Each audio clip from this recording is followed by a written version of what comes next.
Alhamdulillahi wahdah, wassalatu wassalamu ala man la nabiyya ba'dah, wa ala alihi wa sahbihi wa mawalah, amma ba'd. Akhwani fid din, azani Allah wa iyyakum jami'a wa rahimani wa rahimakum. Masih melanjutkan tentang al-masail atau masalah-masalah yang ada pada bab la taghlu fi dinikum, yaitu bab larangan bersikap berlebih-lebihan di dalam beragama. Masalah ke-9 at-tasi'ah, yaitu ma'rifatu syaitani bima ta'ulu ilaihil bid'atu walau hasuna qasdul fa'ili.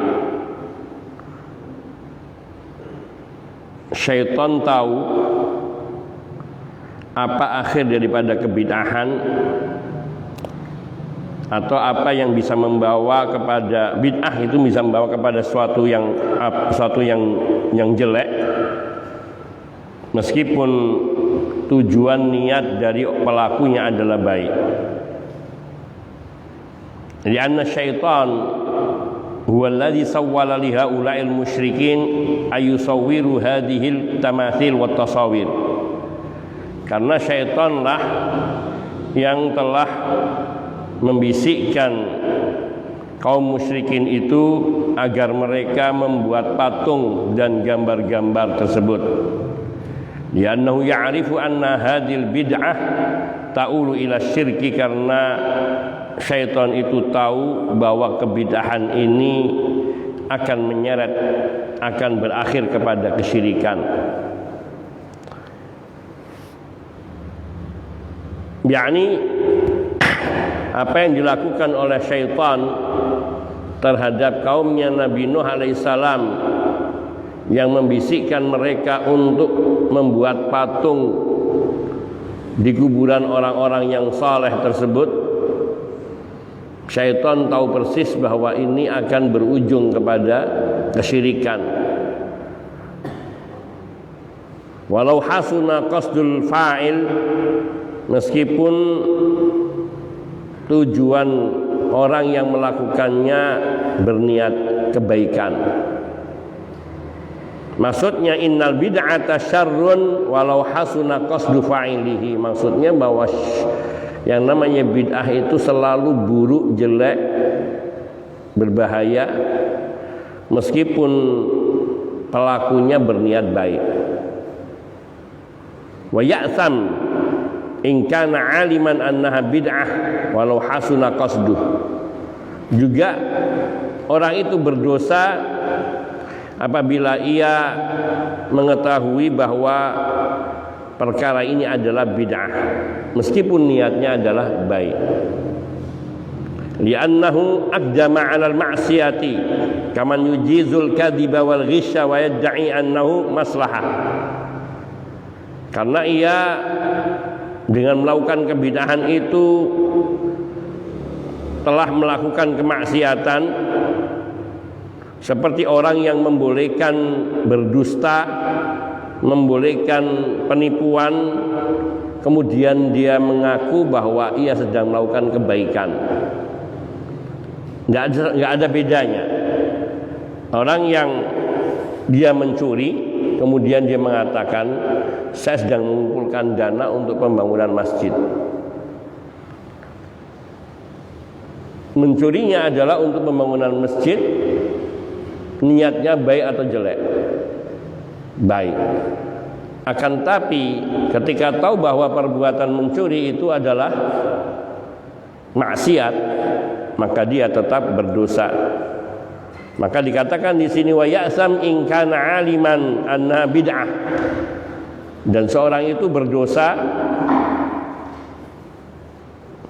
apabila dia mengetahui bahwa yang dia lakukan itu adalah kebid'ahan, meskipun niatnya baik. Amma law kana jahilan fa innahu la ya'sam. Adapun orang yang melakukan kebid'ahan namun dia tidak tahu kalau perkara itu adalah bid'ah, maka dia tidak berdosa tapi tidak mendapatkan pahala. Lianna jami'al ma'asi la ya'samu biha illa ma'al ilmi. Karena seluruh perbuatan kemaksiatan itu tidaklah melahirkan dosa bagi pelakunya kecuali dia tahu itu perbuatan dosa. Wa qad yusabu ala husni qasdi, kadang-kadang niat baiknya menyebabkan dia mendapatkan pahala. Kadang-kadang ia diberi pahala dengan sebab niat baiknya. Waqad nabbaha ala dzalika Syekhul Islam Ibnu Taimiyah fi kitab Iqtida'u Shiratil Mustaqim. Syekhul Islam Ibnu Taimiyah rahimahullahu taala di dalam kitabnya Iqtida'u Shiratil Mustaqim memberikan catatan mengenai hal itu ataupun peringatan mengenai hal itu. Beliau mengatakan fayusabu ala niyatihi duna amalihi. Seseorang berbuat bid'ah dia diberi pahala dengan niatnya dan bukan dengan perbuatannya. Fa'amalu hadza ghairu shalih wala maqbul indallah wala mardi.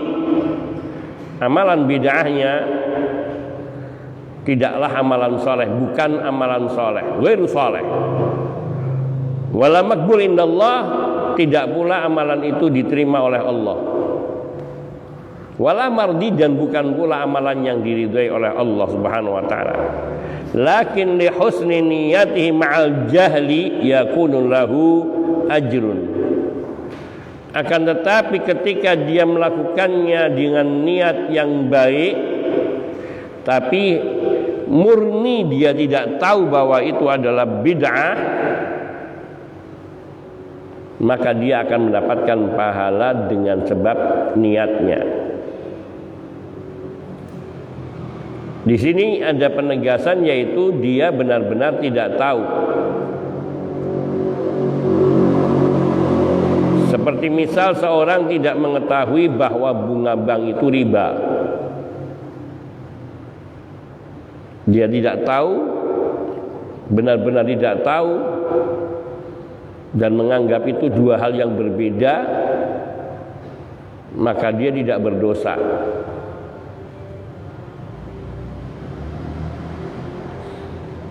Dan bahkan mungkin sebagian orang atau kebanyakan orang mereka menganggap bahwa bunga bank itu semacam hasil dari kerjasama.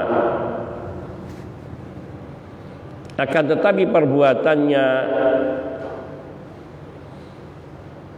akan menjadi dosa ketika dia telah tahu bahwa bunga bank itu adalah riba dan dia bertahan. Setelah disampaikan dalil kemudian dia bertahan di dalam perbuatannya itu, maka dia dipandang telah berdosa. Di dalam itu kemaksiatan yang kadang terjadi syubhat padanya. Sedangkan di dalam masalah ini yaitu kebid'ahan, tidak ada bid'ah yang baik. Tetapi banyak orang yang kadang tidak tahu sesuatu itu bid'ah, terutama yang masih samar, karena di dalam kebid'ahan itu kadang dibacakan hal-hal yang terpuji seperti ayat-ayat suci Al-Quran, zikir dan sebagainya, sehingga orang-orang awam mereka memandang itu bukan sesuatu yang bid'ah.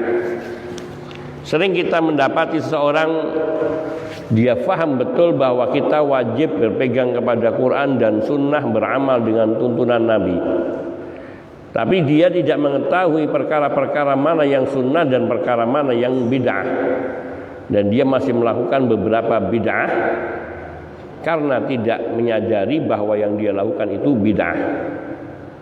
Maka inilah maksudnya bahwa ketika dia melakukannya berniat melakukan kebajikan, kebaikan, namun dia tidak menyadari, maka amalannya tidak diterima oleh Allah Subhanahu wa taala, tidak diridhai oleh Allah Subhanahu wa taala, dan ia bukan amal saleh. Namun dia bisa jadi mendapatkan pahala. Mendapatkan pahalanya itu dalam pengertian bisa jadi mendapatkan pahala karena niat baiknya, bukan karena amalannya. Walihada qala sallallahu alaihi wasallam lirrajuli alladhi shalla wa a'ada al-wudu'a ba'dama wajada al-ma'a wa shalla thaniyatan lakal ajru marrataini li husni qasdihi. Oleh karena itu Nabi sallallahu alaihi wasallam beliau bersabda kepada seorang lelaki yang salat, kemudian beliau mengulang wudu setelah mendapatkan air dan sholat lagi, maka Nabi sallallahu alaihi wasallam katakan kepadanya, lakal ajru marrataini, kamu mendapatkan pahala 2 kali. Hadis ini diriwayatkan oleh Abu Dawud dalam kitab Taharah bab fil mutayammim yajidul ma' ba'da ma yusalli fil waqti, dan juga Al-Hakim serta yang selain keduanya dari hadisnya Abu Sa'id Al-Khudri, dan hadis ini disahihkan oleh Syekh Al-Albani rahimahullahu taala di dalam Al-Mishkat. Di sini ia mendapatkan 2 pahala li husni qasdihi, karena niatnya baik. Wa li anna amalahu amalun salihun fil asli, karena berwudu itu asalnya adalah amal saleh. Asal hukum asal berwudu adalah amal saleh karena dia ibadah. Lakin law arada ahadun an ya'mal al-amala marrataini ma'a ilmi annahu ghairu masyu' lam yakun lahu ajrun. Akan tetapi ketika seseorang dia hendak melakukan satu amalan 2 kali padahal dia tahu hal itu tidak disyariatkan, lam yakun lahu ajrun, maka dia tidak mendapatkan pahala dari amalan itu. Li'anna amalahu ghairu masyru', karena amal perbuatannya tidak disyariatkan. Likaunihi khilafus sunnah, likaunihi khilafas sunnah, karena bertentangan dengan sunnah.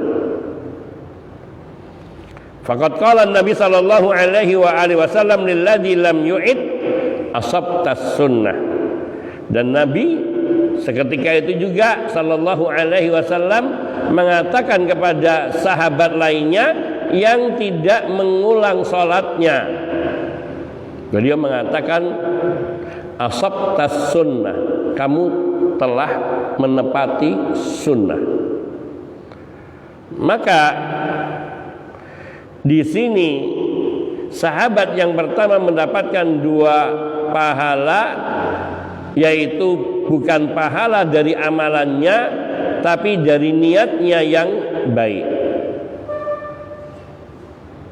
Sedangkan sahabat yang kedua, beliau tidak mengulang wudunya, beliau sholat dengan tayamum yang pertama karena sholatnya sudah selesai, kemudian mendapati air dan beliau tidak berwudu dan tidak pula mengulang sholatnya, maka dikatakan oleh Nabi, asabtas sunnah, engkau telah menepati sunnah.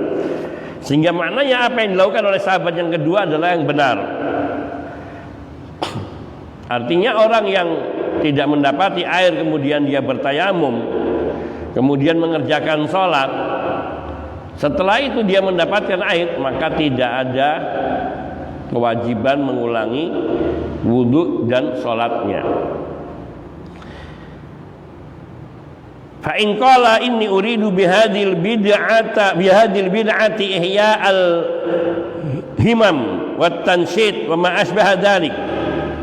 Kalau ada yang mengatakan saya bermaksud melakukan kebidahan ini untuk menghidupkan semangat, membangkitkan semangat, atau tujuan-tujuan yang serupa itu, maka kata Syekh Muhammad bin Shalih Al-Utsaimin rahimahullahu taala, ujibu, saya jawab, bi anna hadhil iradata ta'nun fi risalatir Rasul sallallahu alaihi wasallam, bahwa keinginan yang serupa itu, yaitu melakukan kebid'ahan untuk membangkitkan semangat, ini adalah perbuatan mencederai risalah Rasul sallallahu alaihi wasallam. Li'annahu ittihamun lahu bitaksiri awil kusur, karena ia telah menuduh bahwa Nabi sallallahu alaihi wasallam beliau meremehkan risalah atau menganggap risalahnya Nabi sallallahu alaihi wasallam ini kurang, tidak sempurna, sehingga memerlukan adanya penambahan syariat untuk membangkitkan semangat. Ai mukassir fil ikhbar an dzalika, atau ia menuduh Nabi meremehkan atau tidak menunaikan kewajiban beliau di dalam memberitakan risalah dari Allah Subhanahu wa taala berkaitan dengan itu. Au qasirun fil ilmi, atau menuduh Nabi sallallahu alaihi wasallam ilmunya dangkal, sehingga ia memandang bahwa apa yang dilakukan oleh Nabi sallallahu alaihi wasallam di dalam mengajarkan syariat ini banyak yang lewat. Semakin banyak seorang melakukan berbagai kebid'ahan, semakin ia besar tuduhannya kepada Rasul sallallahu alaihi wasallam bahwa Nabi tidak mengetahui. Wa hadza amrun 'azimun wa khatarun jasim. Sikap seperti ini, melakukan kebid'ahan dengan niatan serupa ini adalah perkara besar dan sangat berbahaya. Wali anna hadza lam yakun alaihi Rasul sallallahu alaihi wasallam wala khulafa'uhu ar-rasyidun. Karena perbuatan yang serupa ini tidak pernah dilakukan oleh Rasulullah sallallahu alaihi wasallam dan tidak pula dilakukan oleh para khalifah beliau yang rasyidun, yaitu yang senantiasa mengikuti petunjuk. Amma idza kana hasuna atau idza kana hasan al-qasdi walam ya'lam anna hadza bid'ah fa innahu yuthabu ala niyyati wa la yuthabu ala amalihi, lianna amalahu syarrun habitun, kama qala Nabi sallallahu alaihi wasallam, man amila amalan laisa alaihi amruna fa huwa raddun. Adapun bila seseorang itu melakukan satu kebid'ahan, niatnya baik, hasan al-qasdi, walam ya'lam anna hadza bid'ah, dan dia sama sekali tidak tahu bahwa perbuatan ini adalah bid'ah, fa innahu yusabu ala niyati wa la yusabu ala amali, maka dia diberi pahala karena niatnya, karena niat baiknya. Wala yusabu ala amali, tapi dia tidak diberi pahala dengan sebab amalannya. Lianna amalahu syarrun habitun, karena amal perbuatannya adalah amal perbuatan tidak soleh atau jelek, dan habitun yaitu hilang, rusak, sia-sia. Sebagaimana disabdakan oleh Nabi sallallahu alaihi wasallam dalam hadis yang diriwayatkan oleh Imam Bukhari dan Imam Muslim. Nabi bersabda, man amila amalan laisa alaihi amruna fahuwa raddun. Barang siapa yang beramal dengan satu amalan yang ia tidak memiliki dasar perintahnya dari urusan kami, dari agama kami, fahuwa raddun, maka amalannya tertolak. Jadi seseorang yang melakukan bid'ah seindah dan sebagus apapun, amalannya tertolak. Kemudian apabila dia mengetahui bahwa ini adalah bid'ah, yakni dia tahu bahwa ini tidak pernah dilakukan oleh Nabi maupun para sahabatnya, maka dia berdosa. Namun bila dia tidak tahu dan menganggap bahwa ini adalah sesuatu yang sudah ada, karena dia misalnya hanya ikut-ikutan kepada orang-orang yang telah melakukannya, maka kadang-kadang amal perbuatannya, bukan amalnya, niatnya itu menyebabkan dia mendapatkan pahala. Jadi pahalanya dari sisi baik, niat yang baik. bukan dari perbuatan. Wa ammal 'amatul ladina la ya'lamuna wa qad lubbisa 'alaihim hadhil bid'atu wa ghairuha naqulu ma damu qasidina lil haqqi wa la 'alimu bihi fa itsmuhum 'ala man aftahum wa man adallahum. Adapun orang-orang awam yang mereka sama sekali tidak mengetahui dan kadang mereka ini telah dicampuri dengan syubhat tentang bid'ah tersebut dan selainnya. Kita katakan kepada mereka ini, kita katakan tentang mereka, madamu qasidina lil haq wala alimu bih, selama melakukannya karena niatnya hak, niatnya baik, dan sama sekali tidak tahu perkara bid'ah itu, fa itsmuhum, maka dosanya ala man aftahum wa man adallahum, yang menanggung adalah orang yang memberikan fatwa tentang kebolehan bid'ah itu dan orang-orang yang menyesatkan mereka sehingga mereka melakukan kebid'ahan. Jadi semakin banyak yang dia ajak kepada kebid'ahannya, semakin banyak dosa yang harus dia tanggung. Ketika dia tahu dan dia mendorong umat untuk melakukan kebid'ahan. Dan inilah yang banyak terjadi. Seseorang dimotivasi dengan begitu kuat untuk ziarah ke makam para wali dengan iming-iming bahwa hal itu akan menyebabkan hidupnya mulia, rezekinya lancar, berkah dan sebagainya. Maka mereka yang mengajak inilah yang akan menanggung dosa orang-orang yang jahil. Apalagi ketika mereka menyampaikannya ditambahi dengan dalil-dalil palsu, riwayat-riwayat palsu bikinan, maka mereka semua akan menanggung dosa dari orang-orang yang dia sesatkan. Walihada yujadu fi majahili Afriqiya wa ghairiha min man la ya'rifuna 'anil islami syai'an.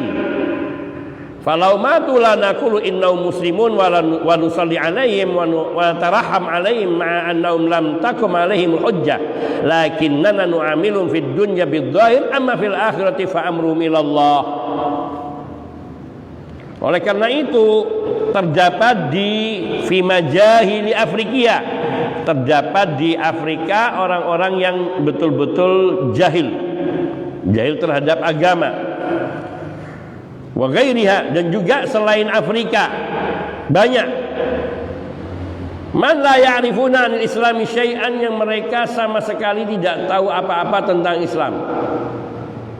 Seperti juga orang-orang Badui yang mereka di pedalaman yang belum pernah ada dakwah Islam masuk, sementara orang Badui pedalaman itu tidak mau keluar dari wilayahnya. Mereka makan, hidup, bekerja cuma di wilayahnya. Badui yang keluar itu yang mereka kemudian melihat, yakni la ya'rifuna al-islami syai'an, mereka sehingga tidak tahu apapun tentang Islam. Lakinnana falau matu lanaqul, maka ketika mereka meninggal dunia, kita tidak mengatakan innahum muslimun, kita enggak mengatakan mereka muslim. Wa nusalli 'alaihim, kemudian kita mensolatinya, mendoakannya, la. Wa natarahhamu 'alaihim, kemudian kita mendoakan mereka rahimahumullah, la. Ma'annahum lam takum 'alaihimul hujjah, padahal mereka belum menerima hujjah, belum ada yang menyampaikan dakwah kepada mereka. Lakinnana nu'amiluhum fid dunya bidzahir, akan tapi kita memperlakukan orang-orang yang serupa ini di dunia ini sebagaimana zahirnya dia bukan muslim, maka kita perlakukan bukan muslim, kafir. Amma fil akhir, adapun nanti di akhirat fa amruhum ilallah. Di akhiratnya nanti itu urusan Allah. Kembali kepada kehendak dan kewenangan Allah Subhanahu wa taala. Dan ini banyak sekali, bukan sedikit. Sebagaimana tersebut di dalam riwayat bahwa nanti di yaumul qiyamah ada orang-orang yang diperintahkan untuk dimasukkan ke dalam neraka, kemudian mereka mengatakan kepada Allah Subhanahu wa taala, "Ya Allah, kenapa engkau hendak masukkan kami ke dalam neraka sementara tidak ada yang datang kepada kami seorang pun yang memberitahukan tentang Islam?" Maka Allah Subhanahu wa taala mengatakan, "Akankah kalian beriman kalau aku utus kepada kalian seorang rasul kepada kalian? Tentu kami akan beriman, ya Allah." Maka Allah akan utuskan kepada mereka orang-orang yang tidak pernah sampai dakwah Islam kepada mereka. Kemudian mereka diperintahkan untuk beriman kepada rasul ini dan mentaatinya. Maka barang siapa yang mentaati rasul ini, mereka itulah yang selamat dan mereka masuk surga. Adapun mereka yang mengingkarinya, mendustakannya, maka mereka ini dimasukkan ke dalam neraka. Atau dalam riwayat yang lainnya, kalau tidak salah dalam riwayat Imam Tirmidzi, yang pertama riwayat Abu Dawud, mereka ini datang kepada Allah Subhanahu wa taala ketika diperintahkan untuk masuk neraka. Mereka berbalik mengatakan, "Ya Rabb, kami belum mengetahui adanya Islam dan kami tidak mengetahui ada orang yang mengenalkan Engkau kepada kami. Sekiranya kami tahu, tentu kami akan mentaatimu dan tidak mendurhakaimu." Maka kata Allah Subhanahu wa taala kepada kelompok ini, "Apakah bila aku memerintahkan kepadamu untuk suatu perbuatan kalian akan beriman kepadaku?" Mereka serentak mengatakan, "Tentu ya Rabb." "Baik, kalau begitu aku perintahkan kalian semua masuk ke dalam neraka." Maka mereka semua berjalan menuju neraka. Tatkala mereka sudah mulai mendekati ke neraka, terbagilah dua kelompok. Sekelompok mereka berhenti dan tidak melanjutkan, bahkan berbalik kembali kepada Allah. Yang sebagiannya lagi dia tetap berjalan maju dan menceburkan dirinya ke dalam neraka sebagaimana diperintahkan oleh Allah Subhanahu wa taala. Maka kata Nabi sallallahu alaihi wasallam, mereka yang menceburkan dirinya ke dalam neraka, mereka itulah yang masuk surga. Karena neraka itu hanya ujian untuk melihat apakah mereka benar-benar akan mentaati Allah kalau mereka mendengarkan peringatan dari para rasul yang diutus kepada mereka. Sedangkan yang berbalik kembali lagi, mereka inilah yang kemudian dimasukkan ke dalam neraka oleh Allah Subhanahu wa taala. Allah mengatakan ketika mereka berbalik, "Ya Allah, kenapa Engkau tetap suruh kami masuk neraka?" Maka Allah katakan, "Sungguhnya sekiranya datang kepada kalian utusanku pun kalian akan mengingkarinya dan tidak akan mentaati perintahku, maka masuklah kalian ke dalam neraka yang sebenarnya." Maka mereka dimasukkan ke dalam neraka sebenarnya. Inilah keadaan mereka yang dikatakan oleh para ulama yang meninggal dalam masa fatrah, yang meninggal berada pada masa di mana mereka sama sekali tidak mengenal agama, tidak ada yang mengenalkan tentang Allah. Jazakallahu khairan. Maka mereka secara zahir kita katakan mereka kafir dan tempat mereka neraka karena orang kafir. Adapun hakikatnya, kebenarannya di akhirat nanti Allah lah yang memutuskan, karena Allah lebih tahu tentang mereka.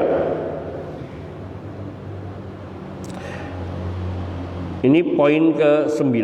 Al-ashirah, yang ke-10, yakni ma'rifatul qaidatil kulliyati wa hiya an-nahyu 'anil ghuluwi wa ma'rifatu ma ya'ulu ilaihi.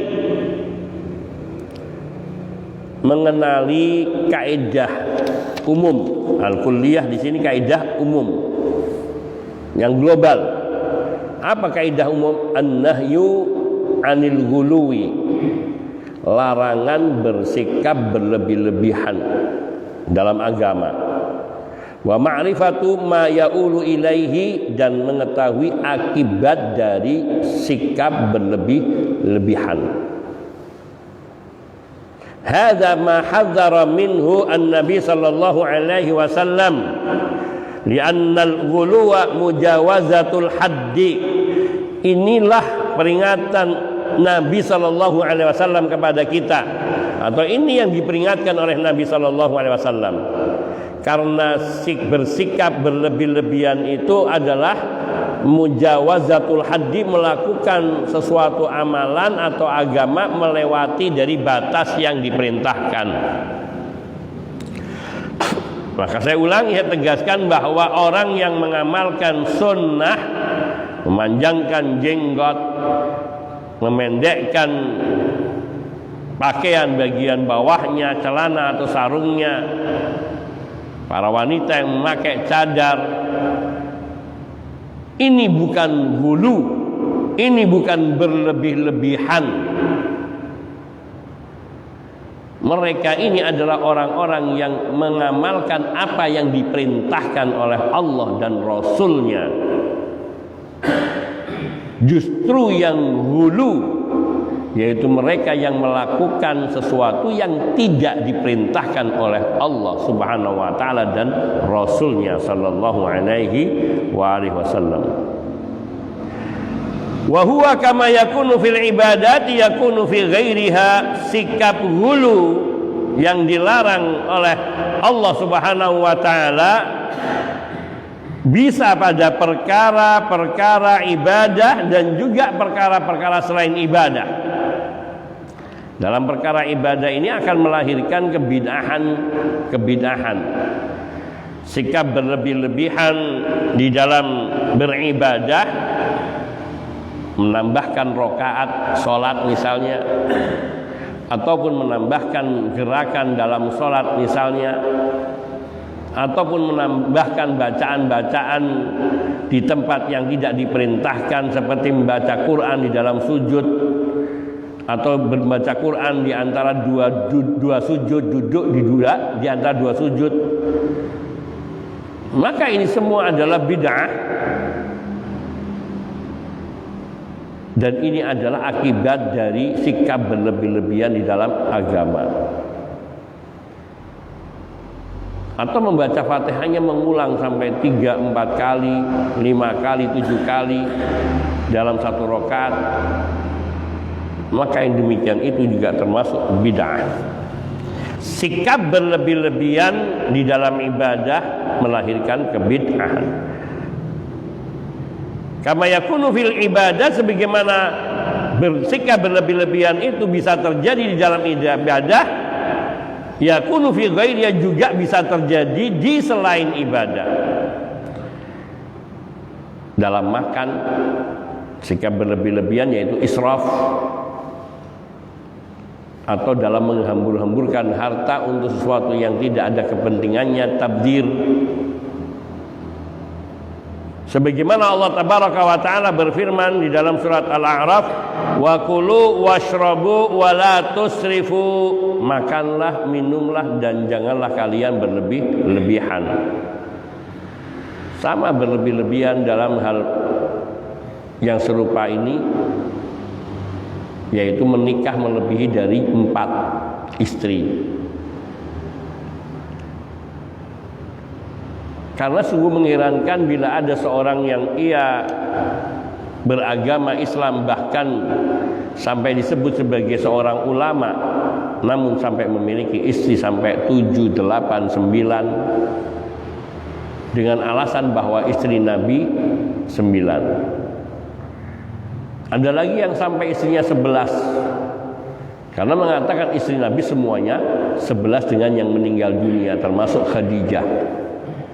radhiyallahu ta'ala dan Zainab. Zainab bukan binti Jahsh, ada Zainab yang lainnya Al-Mahzumiyah kalau nggak salah. Maka ini berdalil dengan sesuatu yang batil. Dalilnya hak tetapi untuk sesuatu yang batil. Bahwa Nabi Shallallahu Alaihi Wasallam diperkenankan oleh Allah untuk menikah lebih dari 4, yaitu sampai 9, yang kemudian Allah mencukupkan dengan 9, dan istri-istri Nabi ini akan menjadi istri bagi Nabi di dunia dan juga di akhirat nanti. Ini adalah kekhususan yang Allah berikan kepada Nabi Sallallahu Alaihi Wasallam, seperti kekhususan mukjizat Nabi Sallallahu Alaihi Wasallam dari Allah Subhanahu Wa Taala, yang tidak diberikan Allah kepada hamba-hamba Allah yang lainnya meskipun mereka sangat saleh.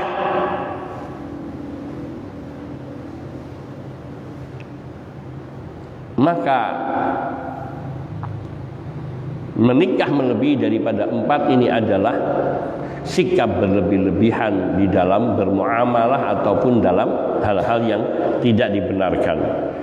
Maka ini bisa terjadi. Juga firman Allah Subhanahu wa taala dalam surat Al-Furqan ayat 67, "Walladzina idza anfaqu lam yusrifu wa lam yakturu." Dan orang-orang yang bila mereka menginfakkan hartanya maka tidak berlebih-lebihan dan tidak pula pelit. Orang berinfak tapi secara berlebih-lebihan ini bisa menyebabkan kefakiran bagi dirinya dan juga kefakiran bagi keluarganya. Yang artinya bila keluarganya tidak sanggup menanggung hidup dalam kefakiran akan melahirkan kekufuran. Maka ini juga sikap berlebih-lebihan serupa ini haram. Nabi Shallallahu Alaihi Wasallam bersabda, engkau meninggalkan anak-anakmu dalam keadaan berkecukupan, tidak meminta-minta kepada orang, itu lebih baik. Artinya engkau meninggalkan anak-anakmu warisan yang mencukupi kehidupan mereka, itu lebih baik daripada engkau membiarkan mereka menjadi orang-orang yang meminta-minta.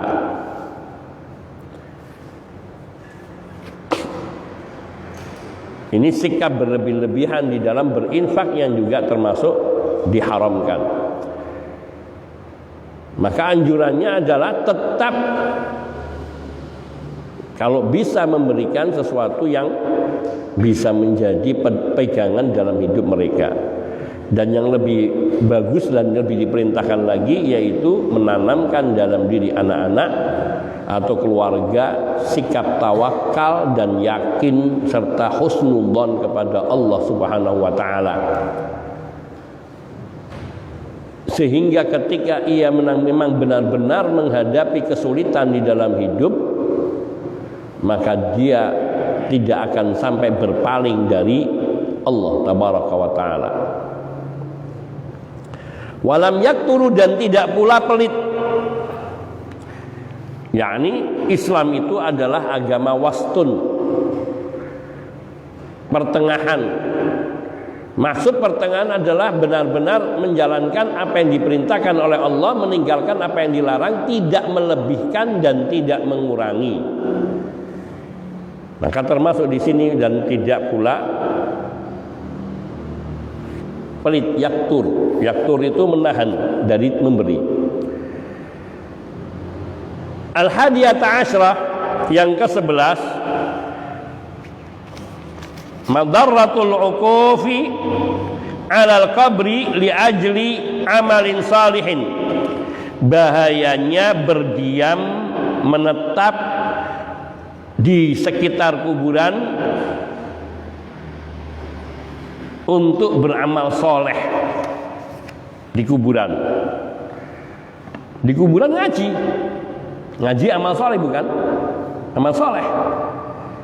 Di kuburan sholat amal soleh, bukan. Tetapi melakukan amal soleh seperti ini, mengaji, berzikir, bersolawat, sholat di kuburan, ini dilarang dan itu menyeret kepada kebidahan dan kesyirikan. Maka dikatakan madarratul uquf, bahayanya berdiam alal qabri, berdiam di sekitar kuburan untuk beramal soleh, apapun bentuk amal solehnya. Al-madarrah al-hasilah hiya anna tuwasil ila ibadatihim, bahaya yang akan terjadi, yang bisa menyebabkan yang bisa terjadi yaitu bahwa ibadah di tempat kuburan itu akan mendorong atau menghantarkan seseorang untuk beribadah kepada ahlul kubur, untuk beribadah kepada si mayat, bukan lagi beribadah kepada Allah. Sebagaimana umatnya Nabi Nuh alaihissalam yang mereka awalnya membuat patung orang-orang saleh di kaumnya, kemudian meletakkan patung itu di tempat-tempat majelis mereka. Kemudian syaitan membisikkan kepada mereka untuk pertama kali hanya sebagai pengenang. Membangun itu yang inisiatifnya syaitan, bisikannya syaitan.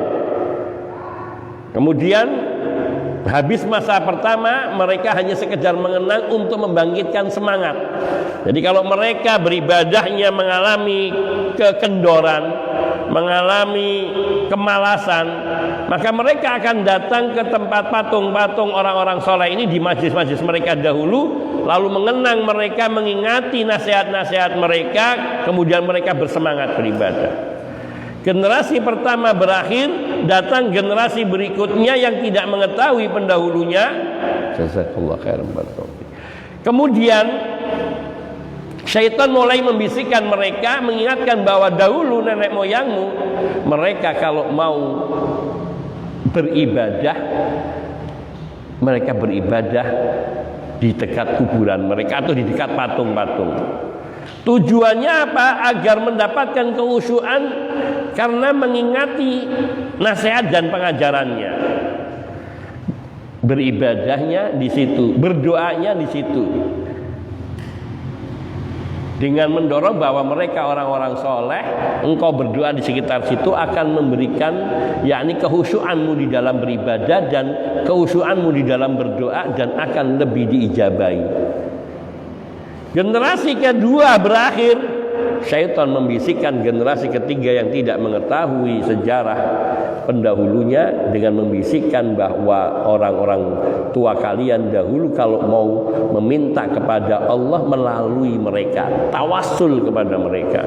Generasi ketiga berakhir, datang generasi keempat. Nah, inilah akhirnya malaikat setan-setan ini sudah tidak lagi menyuruh untuk bertawasul, tapi langsung untuk beribadah menyembah mereka patung-patung tersebut, dengan meyakini bahwa mereka dapat memberikan apa yang mereka minta. Entah yang terjadi di zaman kita ini adalah generasi keberapa, tahapan keberapa seperti yang terjadi pada zaman Nabi Nuh alaihissalam. Dan itulah yang dikisahkan oleh Ibnu Abbas radhiyallahu ta'ala anhu dan riwayat-riwayat lainnya. Dan kesyirikan di muka bumi ini adalah sikap terjadi karena sikap berlebih-lebihan kepada orang-orang yang saleh di kaumnya Nabi Nuh alaihissalam. Itu yang pertama kali menjerumuskan kepada kesyirikan.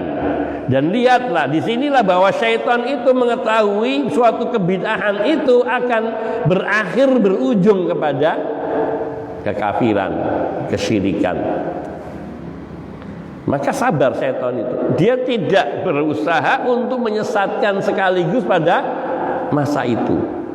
Menunggu sampai 4 generasi, 5 generasi baru tercapai cita-citanya. Yang sekarang ini ada masih pada tahapan 3 atau 2. Ada yang hanya dianjurkan beribadah di kuburan saja. Sehingga pernah ada seorang yang ketika dia mau menyelesaikan hafalannya, nasihat dari gurunya adalah sholatlah kau di 9 kuburan di tanah Jawa, atau hatamkanlah hafalanmu, engkau baca Quran sampai hatam di 9 kuburan di tanah Jawa.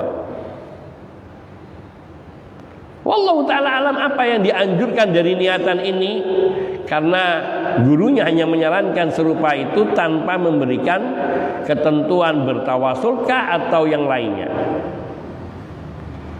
Dan ini pula yang terjadi. Wa mithlu dzalika malau quri al-Qur'anu inda qabri rajulin sholihin, serupa dengan yang disebutkan dalam poin ini, berdiam menetap di kuburan untuk berbuat amal soleh, yaitu sekiranya Al-Quran itu dibacakan di dekat kuburan orang yang soleh, autusuddiqa inda hadal qabri, atau bersedekah di dekat kuburannya orang soleh ini, ya'taqidu anna lidzalika maziyatan ala ghairi, dengan meyakini bahwa melakukan amal soleh di dekat kuburan orang soleh ini memiliki keutamaan maziyah daripada berdoa di tempat lainnya, fa inna hadza minal bid'ah, maka perbuatan serupa ini sudah termasuk ke dalam kategori bid'ah. Wa hadhil bid'atu qad tuaddi bi sahibiha ila ibadati hadzal qabri, dan kebid'ahan ini kadang-kadang dapat menyebabkan pelakunya menyembah kepada kuburan. Dan itu sudah terjadi, sehingga seseorang sudah meminta kepada kuburan dan sholawat, zikir menghadapnya ke kuburan dan bukan lagi menghadap ke kiblat. Yang ke-12, ma'rifatun nahyi 'anit tamatsili wal hikmah fi izalatiha, yaitu dengan riwayat-riwayat yang ada di dalam bab ini kita dapat mengetahui adanya larangan untuk membuat patung ataupun gambar-gambar makhluk bernyawa, serta kita dapat mengetahui hikmah dihilangkannya patung-patung dan gambar-gambar makhluk bernyawa ini. At-tamatsil, yang dikatakan at-tamatsil dari jamak dari timsal, hiya aswar ala misali rajulin aw hayawanin aw hajarin, yaitu bentuk rupa yang menyerupai manusia atau binatang atau batu.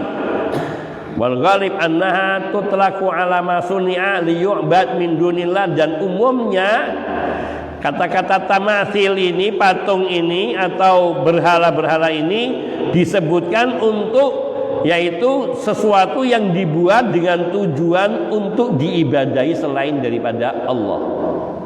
Liyu'bada min dunillah. Wal hikmah fi izalatiha saddu dara'i syirki, dan hikmah menghilangkan segala bentuk gambar dan foto maupun patung-patung yang berupa manusia dan binatang ini adalah untuk mencegah saddu dara'i syirki, mencegah kemungkinan terjadinya kesyirikan. Memang belum terjadi kesyirikan. Seperti sekarang orang majang patung seperti patung monumen, patung-patung monumen yang ada di kota-kota itu, pahlawan.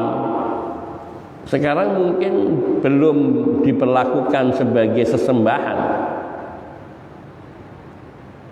masih hanya sebagai pengenang jasa para pahlawan ini. Tapi syaitan punya target seperti yang telah dilakukannya terhadap kaumnya Nuh alaihissalam yang 950 tahun didakwai tidak mau beragama kepada Allah. Ini menunjukkan sudah sangat lekatnya tradisi keyakinan mereka terhadap kesyirikan-kesyirikan tersebut. Dan itu nanti bisa terjadi seperti yang pernah terjadi di zamannya Nabi Nuh alaihissalam. Kuda, gambar kuda, patung manusia, patung binatang lainnya, gajah atau apa saja, maka ini semua kelak akan menjadi sesembahan, dan itu target dari syaitan.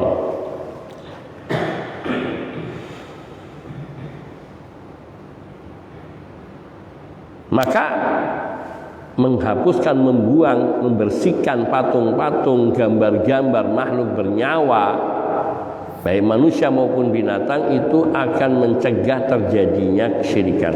Yang ke-13, yang ke-12, yang ke-13. Ini yang terakhir di pagi hari ini insyaallah taala.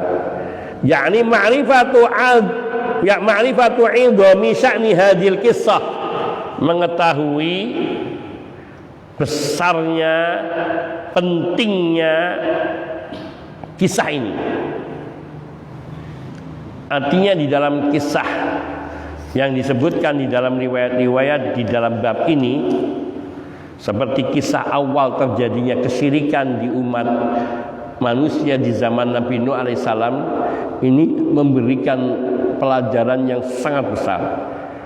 Qissatu haula'il ladzina ghalau fis salihina wa ghairi salihin, yaitu kisah mengenai orang-orang yang suka bersikap berlebih-lebihan kepada orang-orang soleh maupun kepada orang-orang yang tidak soleh.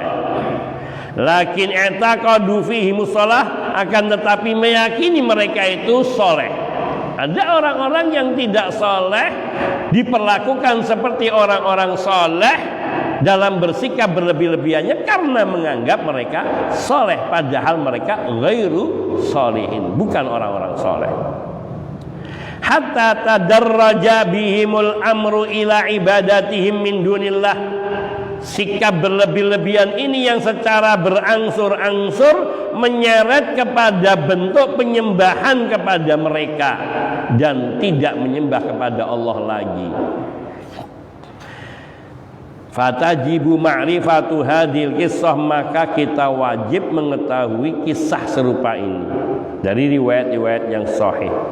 Wa anna amral ghuluwi 'azimun, dan bahwa sungguhnya perkara bersikap berlebih-lebihan itu perkara yang sangat berbahaya. Wa nataiju wahima, dan akibatnya sangat buruk. Fal hajatu syadidatun ila dzalika, oleh karena itu mengetahui perkara ini sangat dibutuhkan. Wal ghaflatu anha katsiratun, sedangkan orang-orang yang lalai, al-ghafalah, yang lalai dari perkara serupa ini sangat banyak. Orang menganggap Allah itu kan hanya foto, itu kan hanya patung, itu kan hanya gambar.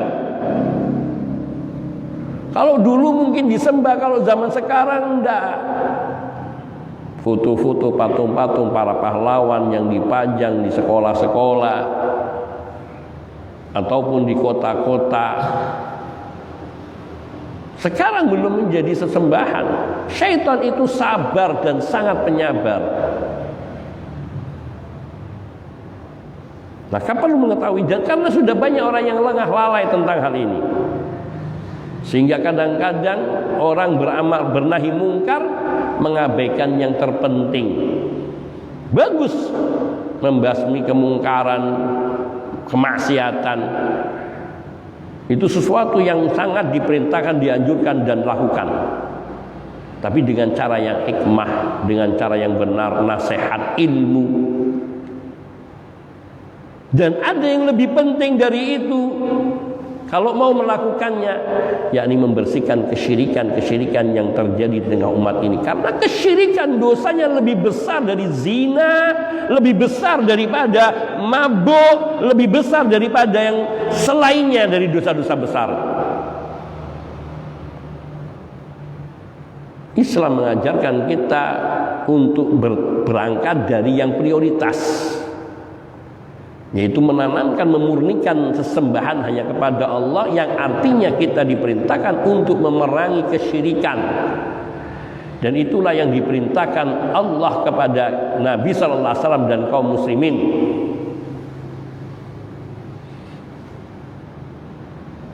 Waqatilu, dan Allah merintahkan perangilah orang-orang musyrikin dan orang-orang kafir hatta yakuna dinu kulluhu lillah, sampai agama ini semuanya tunduknya kepada Allah, yakni hanya agama Allah.